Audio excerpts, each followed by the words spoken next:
हाय दोस्त, कैसे आप लोग? आप लोग बेटर होंगे।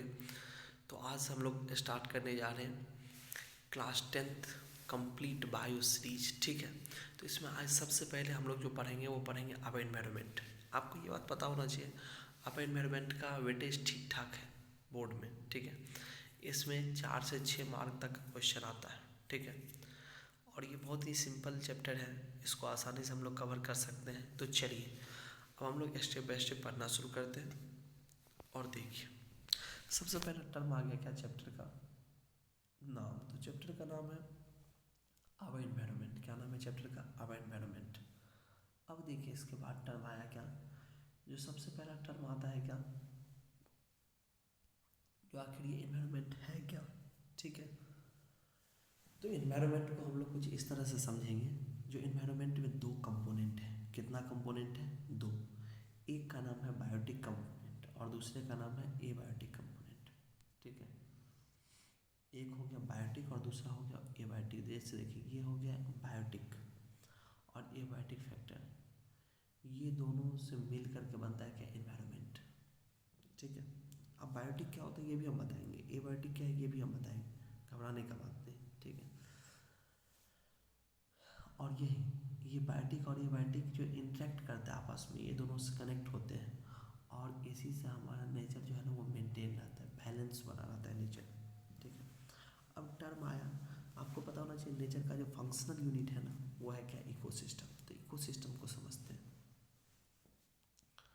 जो जितना भी ऑर्गेनिज्म है, बायोटिक एंड एबायोटिक, ये सब मिल करके, समझे कि नहीं, बनाता है क्या? इकोसिस्टम। अब आपके मन में आएगा जैसे सर आखिर ये बायोटिक होता क्या और एबायोटिक क्या होता है। ठीक है, उसको समझिए। बायोटिक कंपोनेंट में आ गया जितना भी लिविंग ऑर्गेनिज्म है, सब किस में आ गया? बायोटिक कंपोनेंट में। जबकि एबायोटिक कंपोनेंट में वो आ गया जो लिविंग नहीं है। ठीक है, जैसे टेम्परेचर। टेम्परेचर आपको कहीं से लिविंग दिखाई दे रहा है? नहीं। विंड हो गया, सॉइल हो गया, मिनरल्स, ये सब क्या है? नॉन लिविंग है। समझिए कि नहीं? तो इसमें हम लोग दो चीज़ पढ़ रहे हैं, एक लिविंग बायोटिक कंपोनेंट और दूसरा एबायोटिक कंपोनेंट जो कि लिविंग नहीं है। उसके बाद नेचुरल इकोसिस्टम का हम बात करेंगे, और नेचुरल इकोसिस्टम में आ गया पॉन्ड, फॉरेस्ट, लेक। ये सब कैसा इकोसिस्टम है? तो नेचुरल इकोसिस्टम है। ठीक है, अब कुछ ह्यूमन मेड या मैन मेड इकोसिस्टम के बारे में भी पढ़ेंगे। जैसे देखिए गार्डन जो है, तो गार्डन हम लोग लगाते हैं ना, हम लोग की मर्ज़ी से लगता है। ठीक है, क्रॉप फील्ड, जैसे खेती जो हम लोग करते हैं वो हम लोग की मर्ज़ी से होता है ना। तो गार्डन हो गया, क्रॉप फील्ड हो गया, एक्वेरियम जो लगाते हैं जिसमें हम लोग मछली पालते हैं ऑफिस के अंदर, तो ये सब क्या है? ह्यूमन मेड है, आर्टिफिशियल है, हम लोग बनाए हैं इसको। ठीक है, तो ये समझ में आ गया आपको सबसे पहला बात, जो आखिर बायोटिक और एबायोटिक कंपोनेंट मिलकर के क्या बनाता है? इकोसिस्टम। दोनों इंटरेक्ट करके इकोसिस्टम का निर्माण करते हैं। ठीक है, अब उसके बाद देखिए टर्म क्या आ गया। टर्म आ गया क्या? एक एक्वेरियम जो होता है, देखिए ये जो हम लोग मछली लगाते हैं मछली पालने के लिए, यहाँ पे ये एक्वेरियम है। तो ये एक्वेरियम जो है ना, समझिए कि नहीं, ये सेल्फ सस्टेनिंग होता है। ठीक है, क्योंकि इसमें बायोटिक फैक्टर भी हम लोग डालते हैं, और बायोटिक फैक्टर में क्या होता है? फिश जैसे डालते हैं, या कोई एक्वेटिक प्लांट हम लोग लगाते हैं, या फिर कोई एक्वेटिक एनिमल लगाते हैं उसमें। ठीक है, तो ये एक्वेरियम के अंदर हम लोग फिश, उसके बाद हो गया एक्वेटिक प्लांट, एनिमल्स, ये सब लगाते हैं। और जबकि एबायोटिक फैक्टर के अंदर आ गया क्या? इसके अंदर वाटर है, ऑक्सीजन है, फूड है, ये सब क्या है? एबायोटिक फैक्टर है। ठीक है, अब ऑर्गेनिज्म को हम लोग तीन भाग में बांटते हैं। कितना भाग में बांटे हैं ऑर्गेनिज्म को? तीन। एक होता है प्रोड्यूसर, दूसरा होता है कंज्यूमर और तीसरा होता है डिकम्पोजर। तो ऑर्गेनिज्म को कितना भाग में बांट दिए? तीन भाग। एक है प्रोड्यूसर, दूसरा है कंज्यूमर और तीसरा हो गया क्या? डिकम्पोजर। ठीक है, तो प्रोड्यूसर के बारे में समझिए, प्रोड्यूसर होता क्या है। ठीक है,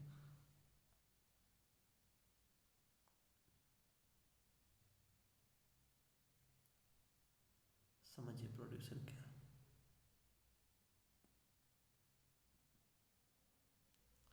प्रोड्यूसर देखिए क्या है। प्रोड्यूसर सबसे पहला बात, प्रोड्यूसर जो है ना, समझे कि नहीं, इसमें आता है क्या? तो green plant and some bacteria, इसको हम लोग बोलते हैं प्रोड्यूसर।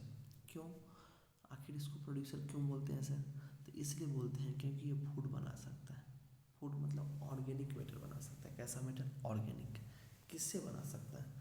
Inorganic compounds. तो इनऑर्गेनिक कंपाउंड में जैसे आगे कार्बन डाइऑक्साइड, ये सब, तो कार्बन डाइऑक्साइड प्लस वाटर ये सब मिला के ग्लूकोज बनाते हैं ना। तो ग्लूकोज कैसा कंपाउंड है? ऑर्गेनिक। जबकि कार्बन डाइऑक्साइड, वाटर ये सब क्या है? इनऑर्गेनिक है। तो इनऑर्गेनिक कंपाउंड मिल करके क्या बनाते हैं? ऑर्गेनिक। ठीक है। और ये जो बनाता है इसको हम बोलते हैं प्रोड्यूसर। ठीक है। तो प्रोड्यूसर में आ गया आपका ग्रीन प्लांट, कुछ बैक्टीरिया। ठीक है, देखिए लिखा हुआ है ग्रीन प्लांट्स बनाता है क्या? Organic compound. ठीक है, जैसे एग्जांपल के लिए शुगर हो गया या स्टार्च हो गया। किससे बनाता है? तो इनऑर्गेनिक सबस्ट्रेट्स। ठीक है, किसके हेल्प से? तो सोलर रेडिएशन, सनलाइट जो आता है ना, यहाँ देखिए सनलाइट आ रहा है, उसी सनलाइट के हेल्प से क्या होता है? फोटोसिंथेसिस। सनलाइट की हेल्प से क्या कर रहा है? फोटोसिंथेसिस कर रहा है। ठीक है, प्लांट यही कर रहा है।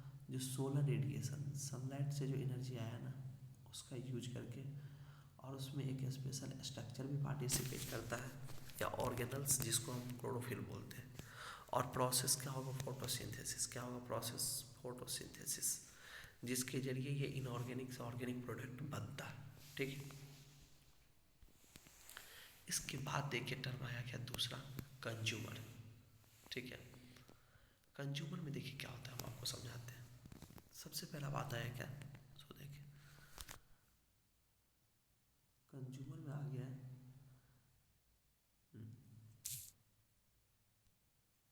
कंज्यूमर में क्या आ गया? देखिए प्लांट आपको पता है ना, फोटोसिंथेसिस से कुछ प्रोड्यूस किया। ठीक है, ग्लूकोज बनाया। अब उस ग्लूकोज को खाएगा। ठीक है, तो जो खा रहा है ना, उसको हम लोग बोलते हैं कंज्यूमर। क्या बोलते हैं? कंज्यूमर।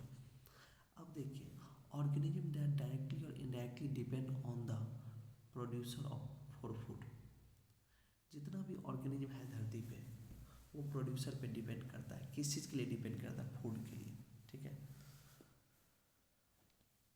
क्लियर हो गया?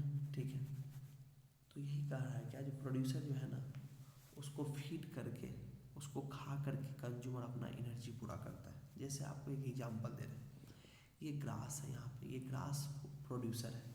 ठीक है, क्योंकि ये फोटोसिंथेसिस कर रहा है। जबकि इसको खाया कौन? ये ग्रास हॉपर।